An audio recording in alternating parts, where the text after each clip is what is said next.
बैनुल अक़वामी gold market में फी ounce सोने की कीमत में $9 की कमी के बाद मुकामी सराफा मार्केटों में भी फी तोला सोना 500 रुपये सस्ता हो गया।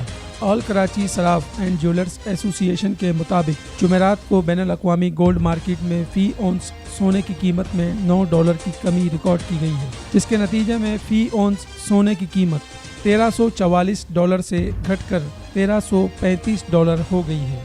All Karachi Saraf and jewellers association के मुताबिक कराची, हैदराबाद, सक्खर, मुल्तान, फैसलाबाद, लाहौर, इस्लामाबाद, रावलपिंडी, पेशावर और कोयटा की सराफा मार्केटों में फ़ी तोला सोने की कीमत 500 रुपये और 10 ग्राम सोने की कीमत 429 रुपये की कमी रिकॉर्ड की गई है, जिसके नतीजे में फ़ी तोला सोने की कीमत 69,600 रुपये से घटकर 69,100 रुपये और 10 ग्राम सोने की कीमत 59,671 रुपये से घटकर 59,242 रुपये हो गई है। जुमेरात को चांदी की फ़ी तोला कीमत और 10 ग्राम कीमत में इस्तेकाम रहा, जिसके नतीजे में चांदी की फ़ी तोला कीमत 880 रुपये और 10 ग्राम चांदी की कीमत में 754 रुपये पर मुस्तहकम रही है।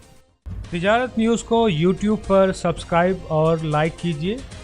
इसके साथ साथ बेल आइकन को भी लाजमी क्लिक कीजिए ताकि आप तक पहुंच सकें हमारी तमाम मुनफरिद खबरें जो आप देखना चाहते हैं।